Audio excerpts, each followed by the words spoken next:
What's going on, everybody? Welcome to another edition of the Talking to the Dog Benfica podcast, episode number 248. 2 weeks away from the season start.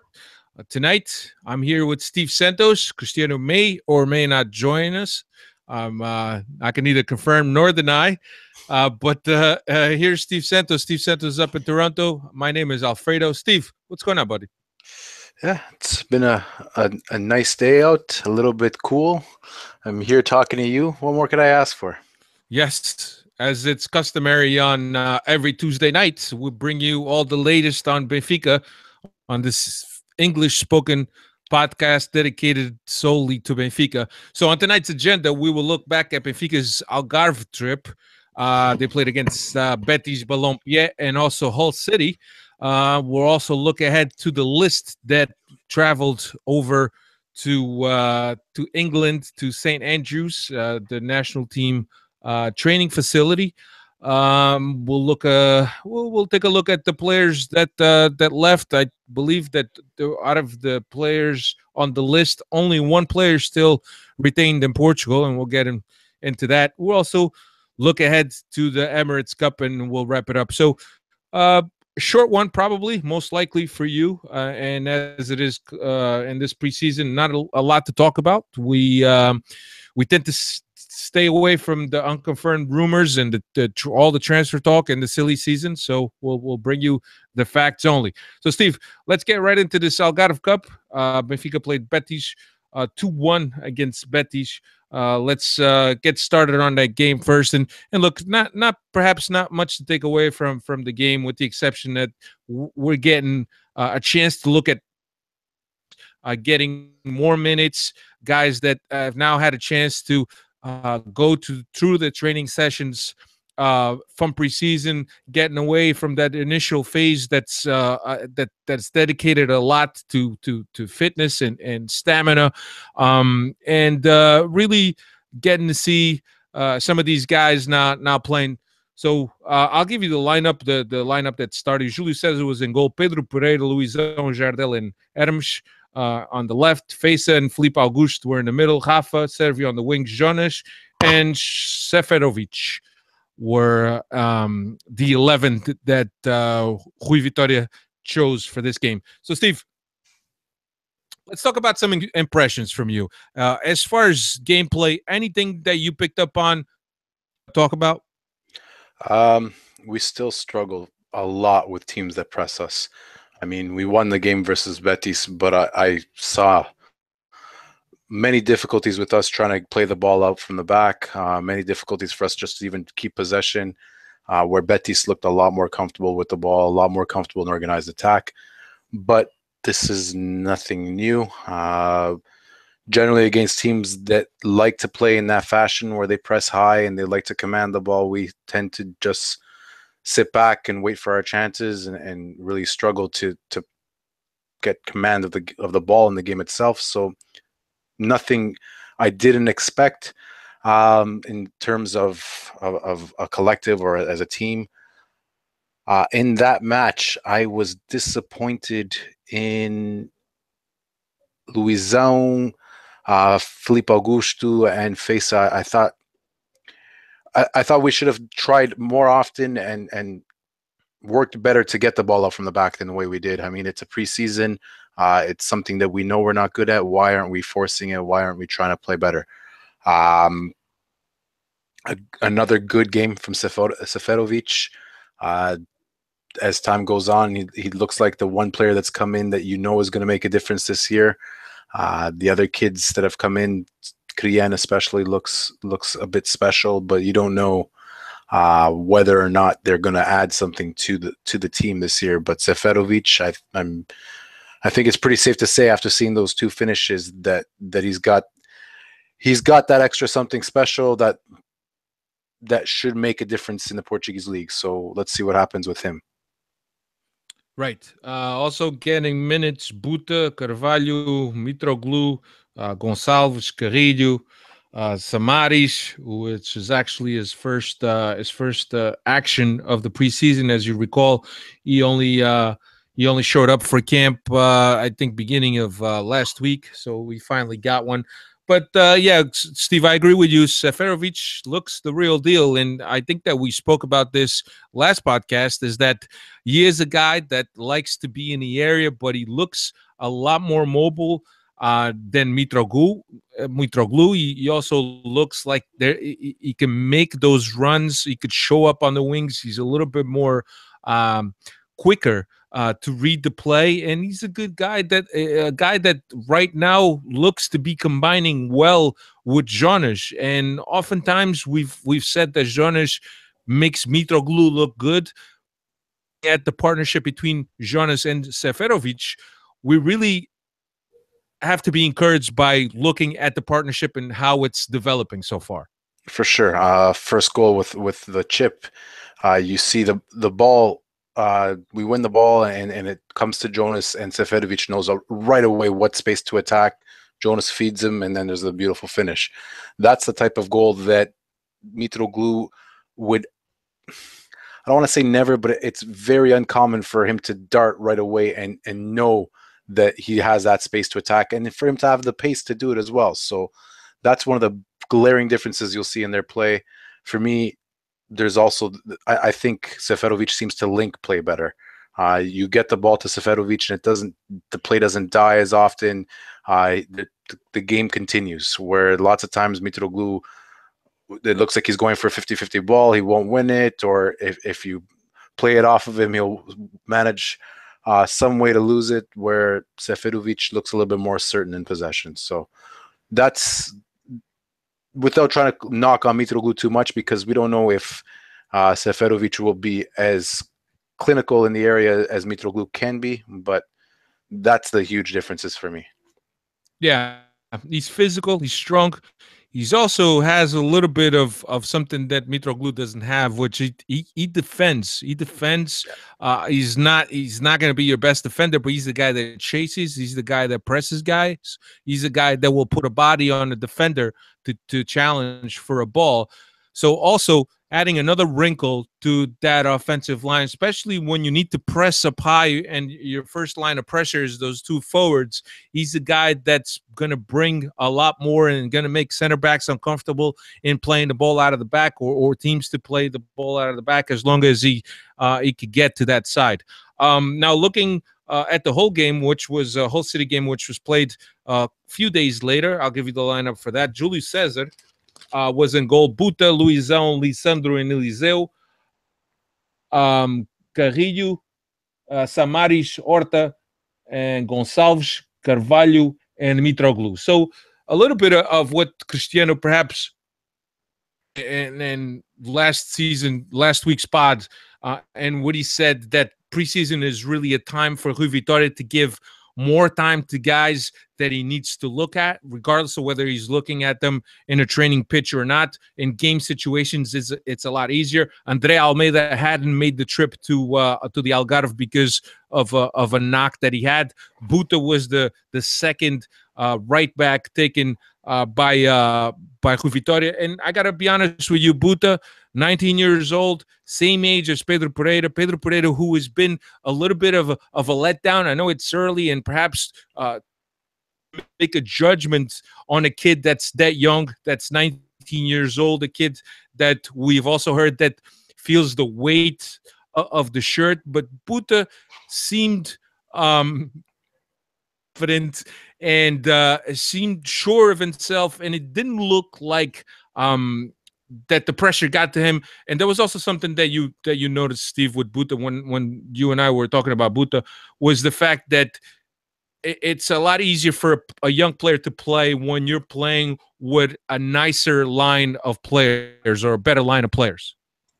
Yeah, that's one of the things. I think the nail that you hit earlier is the main one. Pedro Pereira seems to feel the weight of the jersey. He seems to feel press, or he's feeling the pressure. Buta came in there a lot looser. Whether it's just a matter of his temperament, or maybe he just feels that he's good enough for whatever it is, but he stepped into the lineup and does not look nervous. I think in the second half of of the Hull City game. He got to play with a slightly better side.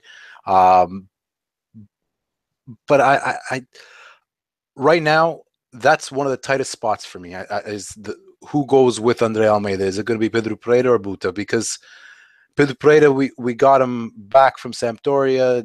I can't remember if we had to pay any money or how much it was. But the fact that we went out and pursued him kind of might show our hand a little bit, and he might be the guy that stays. But Buta looks the part right now, and he looks like he might even be able to add that little bit going forward that Pedro Pereira doesn't seem to have. He looks like a more steady player, a more defensively sound player, but not so much pace and trying to get into 1v1 situations as much as Buta tried. No Nelson Semedo, but there is the inclination of a more attacking player for me, at least, watching Buta than Pedro Pereira. Yeah, and look, I don't want to rush to judgment, and I mean, so far, as I mentioned, Pereira has been a little bit of a letdown. But let's not forget these two kids. They're still kids. They're 19 years old. Okay, what can we expect from 19 years old? There's not a lot of 19-year-olds that are going to come into a team.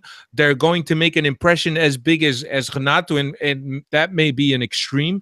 But I'm talking about kids that are still learning to play at a senior level, right? I know that they've had experience with the B team. I think Pedro Pereira played with Sampdoria last year, some games with Sampdoria.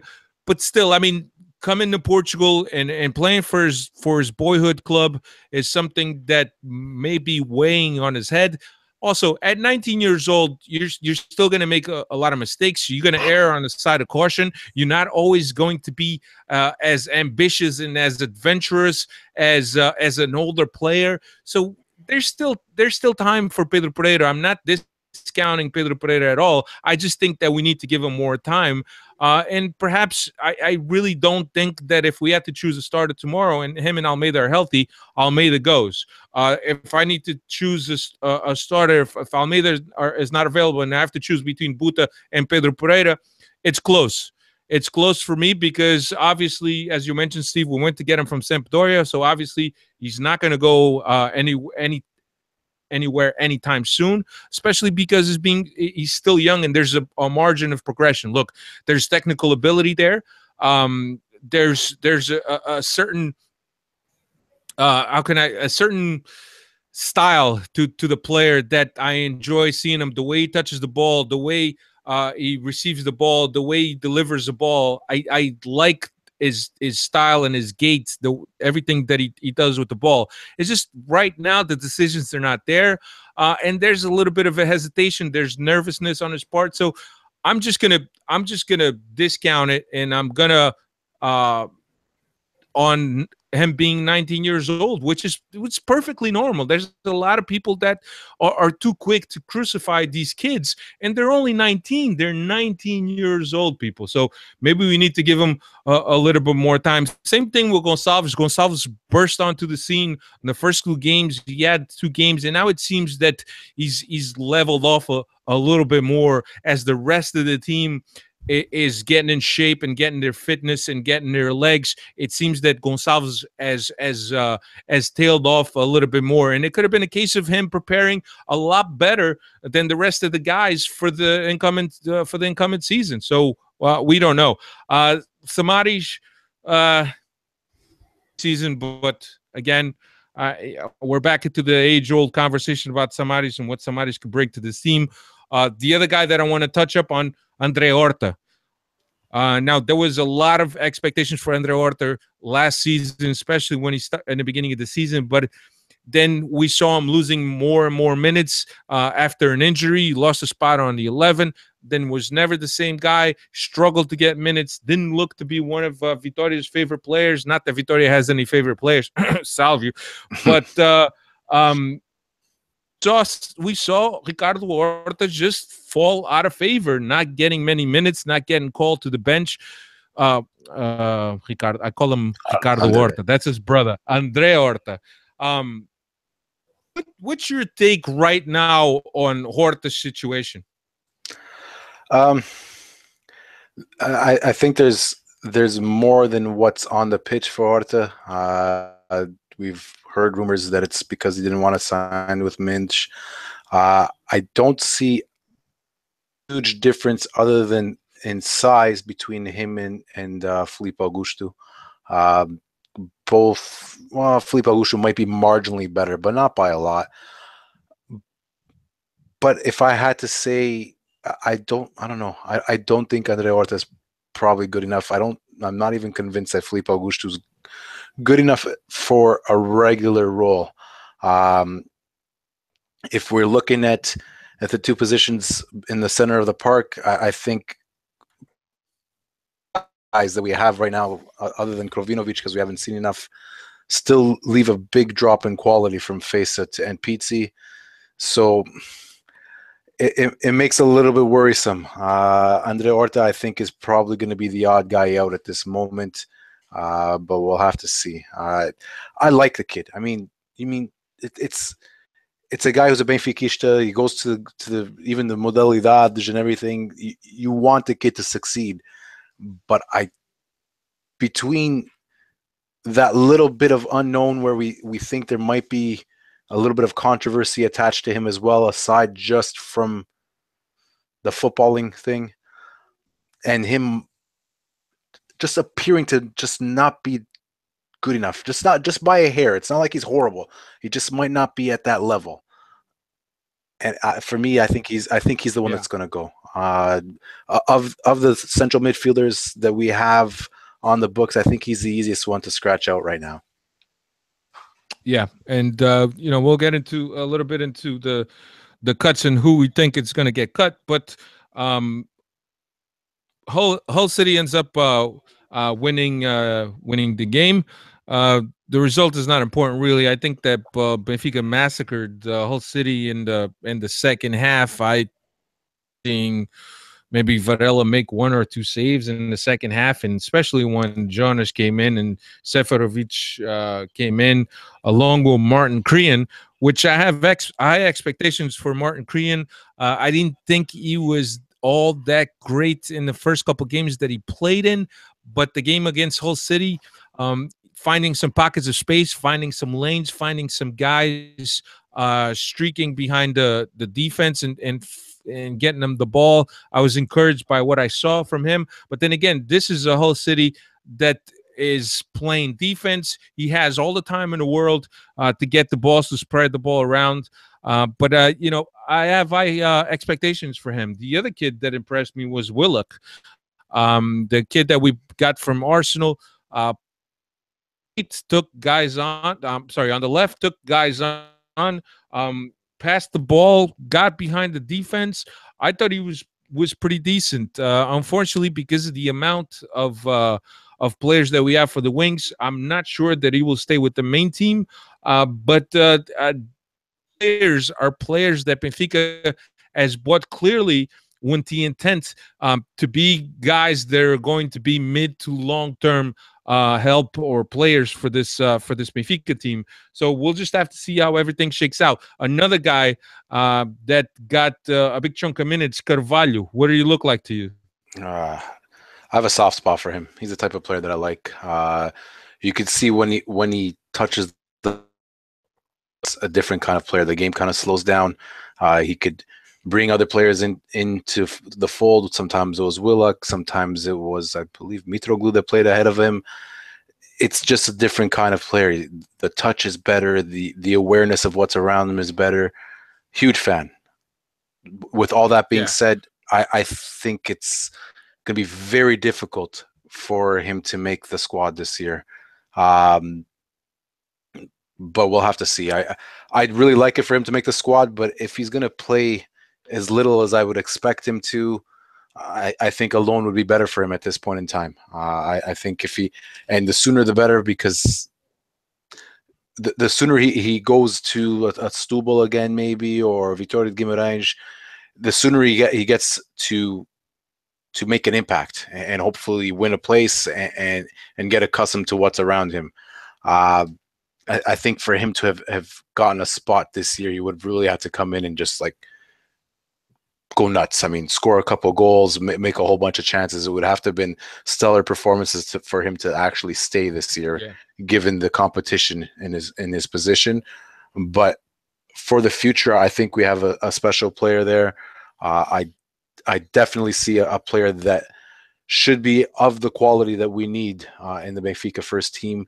It just might be at this moment he's being blocked by guys who can both play on the flanks and on and in that. Um, but there's a player there, and like you said, Willock as well. I was extremely impressed. I think between Willock and Grien, we have to be um, pretty admirant of the scouting system that we got. I mean, I had never heard of either of these guys, but if you watch them, you could obviously see that they are of a certain quality that I don't want to call them diamonds in the rough, but they're of a certain quality that they should be able to um, make the jump to the Benfica first team, or if not to the Benfica first team, at least eventually to make some money for the club, because I believe they both came on a free or very little money. That we might have bought, not really sure. And Willick was on a free. He refused to sign a contract offer from Arsenal, and so he came to Benfica on a free. So Algarve done. Benfica did play the Algarve Cup against Betis. It was a one game, so Benfica ended up winning that. Not that it counts for much. But after Algarve, the team traveled to England. Next stage of their preseason preparation, and I'll give you the list of 30 players that were called up. Júlio César Varela and Paulo Lopes, Almeida, Pedro Pereira and Buta, Luizão Jardel Calaissa, Lisandro and Ruben Dias, Grimaldo Eliseu and Hermes, in the midfield, Feza, Felipe Augusto, Samaris, Pizzi, Martin Krian. I have yet to Krovinovic. Krovinovic. Krovinovic. Yeah, I'll get it. There's a certain way you have to say it. Andre Horta, Servi, Rafa, Willock, Salvio, Zivkovic, Carrilho, and Gonçalves, Jonas, João Carvalho, Seferovic, Jimenez, and Mitroglou. Both Feza and Zivkovic I think Carrillo joined the as well. team on Monday night, if I'm not mistaken, because there was problems with visa. Carrillo was also retained in Lisbon, and as of this afternoon, or as of this evening, he was still retained in Lisbon with the visa problem. And here's the thing, Steven. And look, I may be talking out of my butt, and I might not know the whole process and the bureaucracy that goes into it, but Benfica has known that they needed to travel to St. George's Park or to England for a while now, right? Why hasn't obtained visas for these players taken place sooner, right? And I don't know if you can only request it within a certain time of visitation or not, but as far as I know, visas, you could request it with well off 3 months ahead of time of your trip. So I think that the fact that both or all three players were retained in Lisbon and couldn't travel with the regular squad when the regular squad traveled, I don't know. I'm a little bit icky about this whole process. Obviously, Feza and Zivkovic joined the team, but Carrillo is stuck in Lisbon. And look, perhaps there's not a bigger outcry about Carrillo being stuck in Lisbon. If it had been Jonas who's been stuck in Lisbon, I'm sure there was some outcry by the fans on how Benfica has handled this situation. And look, and again, a disclaimer, I may be talking out of my butt. I might not know much about the situation and what it takes to get these visas, and this all may be normal or whatever. But I think that if Benfica knows that they're going to travel to England, these visas need to be in place well ahead of the team traveling. I agree, but I don't believe it's the first time I heard it happening. I don't know if it's work permits or I know work permits you hear all the time, but I It's would not have work permits, swore. it's I know visas, that. I know. I know. I traveling know. visas. Yeah. But I would have swore this happened to us the last time we went to the Emirates Cup. I just don't remember who the players were. Uh, Regardless, without knowing exactly how the thing works, I can't try to fault the club too much. I just don't understand how well. But is Serbia not part of the European Union? No. Okay, Mm. so that explains all that. I didn't know that. I thought they were. Um, I don't want to fault the club for something I don't know enough about. Yeah. I, I I look at that and I see maybe an opportunity for another player to play more than Carrillo if he doesn't go at this moment. Uh, but if Carrillo is one of the guys that are earmarked for a transfer, and one of the spots is England, you would hope that they get that sorted out soon. I mean, he's a proven international, so a work permit shouldn't be too bad. Yeah. So a list of 33 players, and as I mentioned, 32 players are training in St. George's Park. As a matter of fact, BTV had 20-minute video of the beginning of the training, one of the training sessions this afternoon. Nothing too crazy, but it's interesting to see how the team starts the training session, so on and so forth, and certain guys touching the ball. And I also know that there was a lot of coaches, English coaches, in attendance, technical teams in attendance, watching Benfica's training session. So, Steve, exercise for us. We're going to do our best Rui Vitoria impression and look at these 33 players and cut going to stay. So the number that we need to get to is 25 players, which is the number of players that Benfica or held or carried last year. I'm anticipating that the number is going to be the same, with some of these kids probably moving up from the B team as needed to fill in gaps or for guys that are injured. So let's just go position by position. I think that keepers, we're going to carry three keepers: Julie Cesar, Varela, and Paul Lopes. Nothing new there. If a keeper does come in, which is it's rumored that another keeper is going to come in, I think that Paul Lopes is going to step into that place in the structure or that place in the technical team. I believe from what has been rumored. As far as right backs.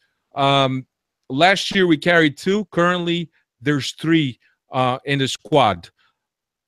Steve, Almeida, Pereira, and Buta. We have to make one cut here. I think it's going to be Pereira at this moment. Based on what we've seen, I think Buta is just more confident, and I think because of the B team and having that option, I think we're going to keep Pereira there with the B team. But that's my hunch right now. I think Buta has shown up better in the games that we've seen so far. Yeah, I agree with you. But then again, you got a kid that we got halfway through the season last season from Sampdoria, and he didn't play one game for the B team. I find it hard to believe that he's gonna go to the B team and play with the B team. And the other thing, the point that you made just before, we went to get him, we bought him. It's hard to think that we're just going to throw him in a B team if I'm being honest. But then again, you've mentioned about Buta. Right now, Buta is making a better case for himself, if you will. And he's got two more games where he can grab minutes and really prove himself with Almeida still recuperating from injury. At left back, Grimaldo, Eliseu, which we signed the contract extension with, and Hermes. I think that the here Hermes is going on loan. Yeah, that's one of the easier spots on the team. He just doesn't seem good enough. That's what it comes down to. He's very naive at defending. Very, very naive. I mean, how easily people get past him, it's quite pathetic at times. Yeah. At center back, Luizão, Lisandro, Jardel, Ruben Dias, and Calaisa. So last year we carried four. I don't anticipate Rui Vitória carrying more than that this year. Yeah, and this is one of the tough ones, if you ask me. based on what we've seen, it's Louis plus any of the other guys, because none of them, for me, have shown to be stand out above the rest. They all have their qualities and deficiencies. If I had to choose, I think I'd probably leave. Wow, this is tough. Lisandro, I wish we would sell him, and that would make it a little bit easier, because I don't think he's good enough. As much as he is so strong on the 1v1s, seems to be so fast and able to get to things that he shouldn't be able to get to, and really good in the air. He lacks a brain, and he lacks that football sense. And for me, he is probably the one with the most deficiencies out of all of them. But because there's those two young kids, and center back is known to be a position where you need experience, and an older guy will probably always get a little bit of a jump or a nod over a younger kid. But if it was up to me, I think Lisandro was the guy I'd just try to let go. I think with Calais and Ruben Diaz, you have different qualities, you have potential. I think Lisandro is a lost cause. Yeah, I mean, we all have seen Lisandro have brain stoppages at times when he's playing. Nonetheless, I agree with you that the position does warrant for guys with a certain level of maturity and experience. I think that if Lisandro does stay, I think that Calais will most likely be the guy that's sacrificed, just because Ruben Diaz has gotten a lot more time in this preseason than he has. And for me, I agree with you. Calais is probably a guy that I would keep just because of his ability and his feet, and to be able to play out of the back. I think that's something that right now we really don't have anybody like we had last year in Lindelof, a center back that could play out of the back, that could make the passes in between sectors. And I think that Calais is probably the only guy that could do that right now, with enough technical skill to do that right now. But I think that he lacks in the defensive department. So I think that if Lisandro does stay, Calais is the one that will be either relegated to the B team or be on loan. I think that Ruben Diaz has earned a spot in this team. In the midfield, in the midfield, I guess let's start by position. Let's go with defensive midfield. I think Fesa, we all know it's going to stay there. Somebody's there's been talks about somebody's possibly going to England. There was talks in the paper about him getting some offers from Everton. We're not sure where that is. Benfica did buy him for 10 million, so I don't think they're going to sell him for less than that. But for that defensive midfield, Fesa, Samaris, and Philippe Auguste, albeit both Auguste and Samaris could play in that 8th position, but not with the ability that we like to have at that 8th position. Steve, I mean, there's a lot of guys for that middle of the field right now. If you had to get rid of one of those in the midfield, who's the guy for you? So you figure defensive midfielder. Defensive midfielder. I think Samaris has the most market. That's from what we understand. I don't think we're gonna sell him. He's been around enough. He knows the ins and out of the club. I think that of the guys that we have, we're gonna hold on to Fesa, Augusto, and Samaris just because they can both play both positions at a somewhat adequate level. I think you have to start throwing guys who can only play the 8 position into the mix, and try to figure out how many guys you're going to hold throughout the year for the 2 positions. I think based on that, you're going to see Orta go, and then you're going to have to see Krien and Krovinovic fight for the 4th spot. That's probably not going to play so much. I'd like to think that based on what we've seen of Krovinovic, he's going to be the one that stays. and that Krian will probably go on loan. Yeah. And last year, the Rui Vitoria carried all three, Face, August, and Samaris. But then again, we didn't have Krovinovic and we didn't have Krian to deal with. We only had Pizza and Horta. So last year, we carried 5 center midfielders. This year, we're looking at 7. So perhaps 2 of those guys are going to need to get cut. We've already mentioned here that Horta is a very good candidate to be one of those cuts, and I think that he's at a stage in his career also. For as much as it may hurt me that he's going to leave the club, and we've all said here how much he loves the club and how much he feels the shirt. It's unfortunate, but he's at a stage of his career that he's going to need to get playing time, and I just don't think with guys he's going to be one of the guys that's up high on that pecking order. So I think Horta's going to go. Martin Krian, interesting guy, but then again, he's a guy that is more of an 8. And Krovinovic, which is a guy that was highly touted and a standout for Riwav, and is a guy that we were very high on. I don't think that Martin Krian is going to beat out Krovinovic for a spot in this lineup. Of course, we already know that Pizzi is going to be the guy. But to me, is going to be probably Orton and Krian. If Samaris doesn't leave, those 2 guys will probably have to go somewhere because that's too many spots in that center of the midfield.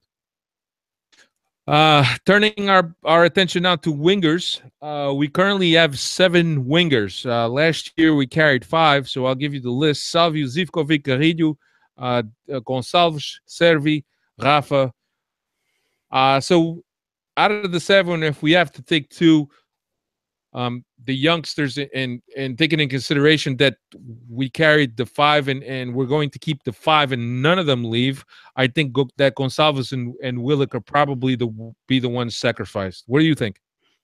Yeah, without one of the 5 from last year leaving,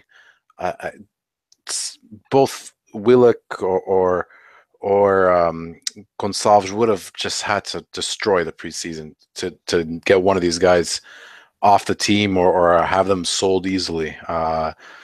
Those 5 guys were, when we started last season, were like the highlight of our preseason. Like, look at all this quality we have to play on the flanks and in the hole. And we're going to keep them again for another season, especially since I don't think we got the best of the ones that we had last year. I don't think we saw the best Rafa. I don't think we saw the best Carrillo. I don't think we saw the best Zivkovic.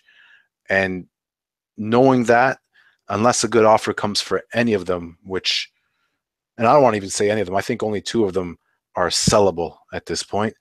And that's Savio and Carrillo. Aside from that, I don't see any of them leaving. And although I do believe Diogo Gonçalves fits the mold of the type of attacking players we like to have at Benfica, those very direct guys, those guys who are very happy on 1v1 situations, very fast, very physical. I think Diogo Gonçalves fits that. But it would be very hard for him to take a spot from one of the 5 guys that were there last year. Yeah, absolutely. And as you mentioned, there's been talks about Salvio and Carrillo, possibly with Benfica receiving offers for both of them. I think that Salvio is perhaps at a stage in his career at Benfica where he feels very happy where he is, and it'd probably take a very, very attracting offer with a very, very good salary for Salvio to even consider leaving Benfica right now. Carrillo has been offered to Watford, and he said no. I don't think Rafa is going anywhere. I don't think Servi is going to go anywhere. But depending on who leaves, and Zivkovic is not going to go anywhere, depending on who leaves from any of those 2 guys that we have mentioned, Salvio and Carrillo, then a spot would probably open up for either Willick or Gonçalves. Because Willick is still young, he'll probably end up doing some time in the B team. Gonçalves, who has played for the B team, would probably either go back there or he'll be loaned out to a Portuguese team in the first division. Up front, we have Jonas, João Carvalho, Seferovic, Jimenez, and Mitroglou.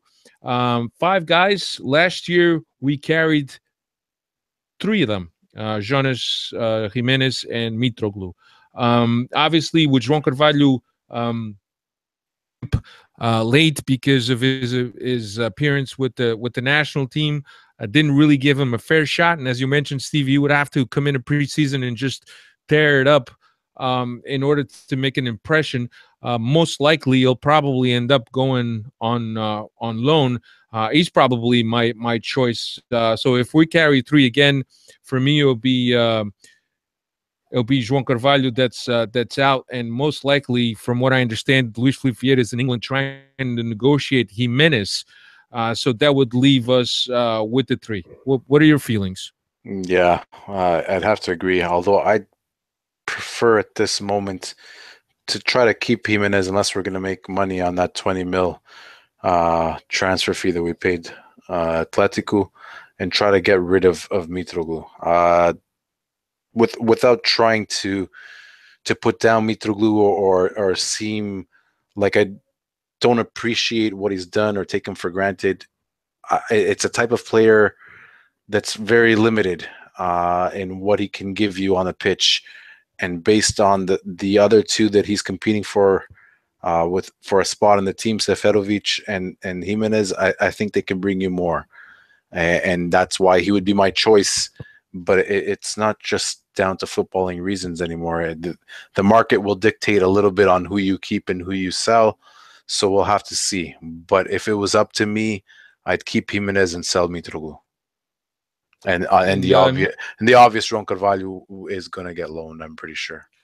Yeah, and Neil is asking if we're pursuing Lima. I think with this many forwards, I think is probably the last thing we're doing right now is pursuing Lima. Lima came out on his Instagram and said if it was up to him, he'd already be at Benfica. So I don't think that we are pursuing him that hard if that was the case. Right. So that's it. So lots of cuts for Vitoria. We're a couple weeks away, or less than a couple weeks away from the start of the season, the official start of the season, which starts with the Super Cup.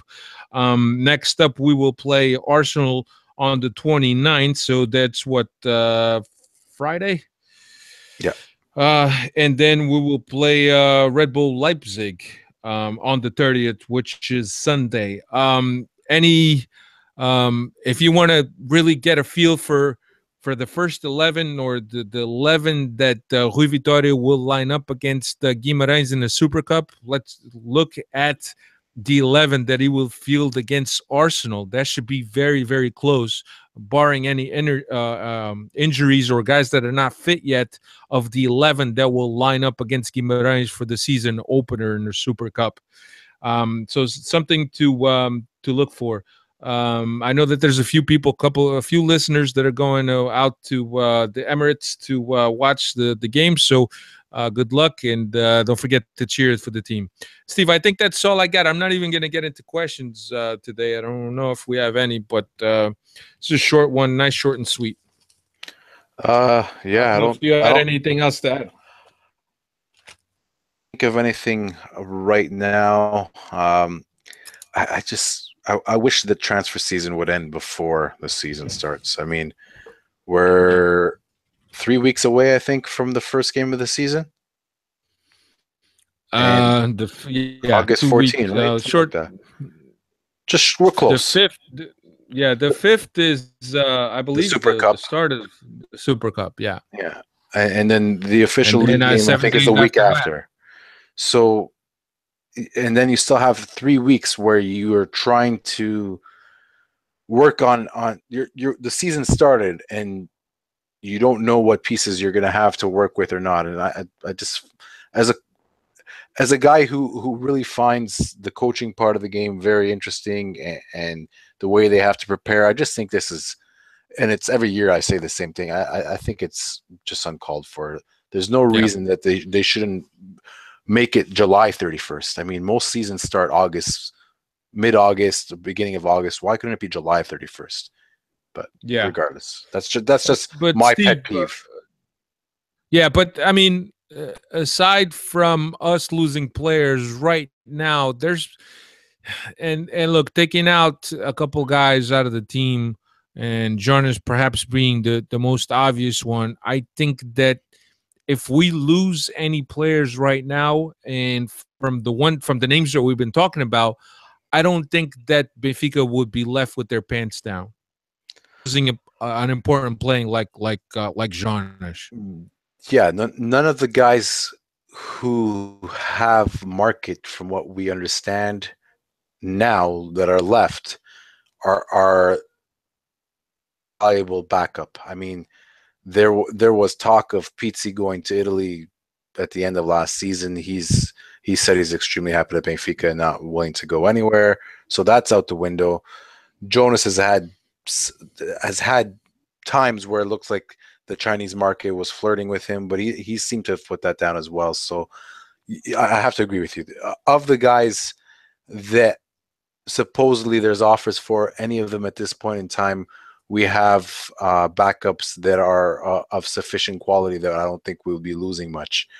Yeah, Uh, but the thing is, for me, is I'd have to think that Rui Vitoria thinks he's short on the center back position.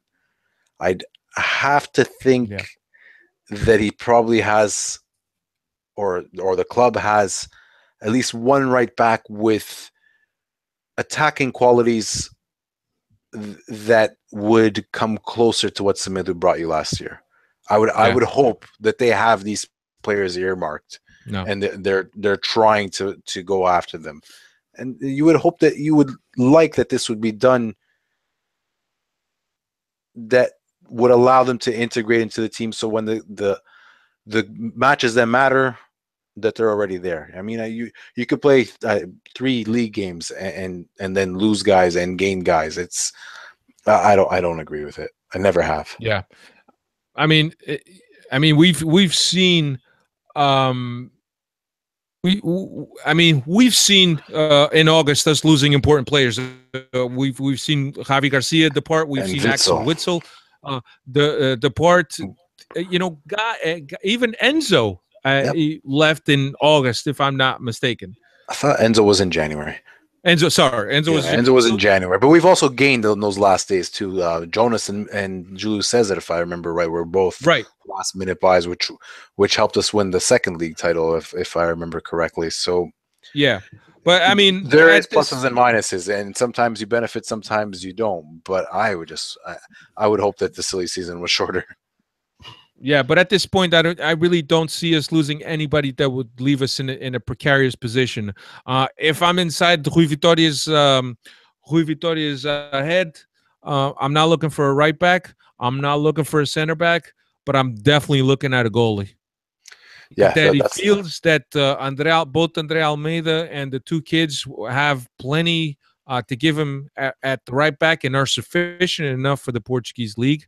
The center back, he also feels that if he could stay healthy, Luizão, if he could stay healthy, and Ruben Dias are plenty of coverage. You still got Kalisa that you could tap in on the B team.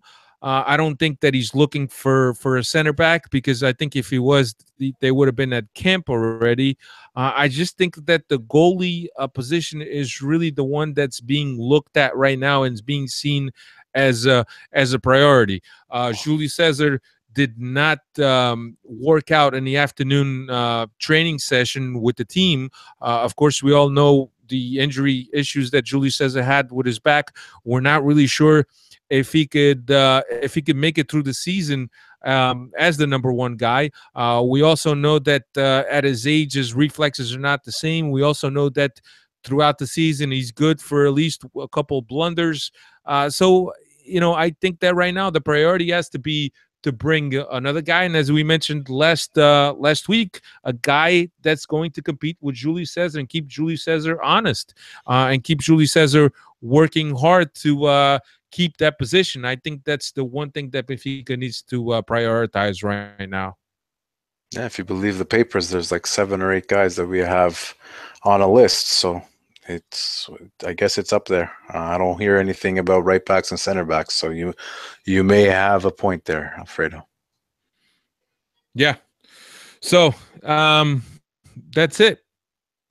we'll be back next Tuesday. We'll break down the Emirate Cup games, and we'll get ready for the season to start. Hopefully, we'll have Cristiano next week. And planetbenfica.co.uk. Don't forget to visit our friends. I'm sure they'll have plenty of coverage of Benfica and the Emirates Club in London. Also, BenficaPodcast.com. At Steve Santos 6 is where you can find Steve on Twitter. At 10CO10 is Cristiano's Twitter handle. Benfica Podcast is the podcast Twitter. Don't forget to check us out on and subscribe via iTunes. Also, you could find this podcast on BenficaPodcast.com. And that's it. That's all I got. Steve, Adios. always nice talking to you. And see you, everybody. Ciao.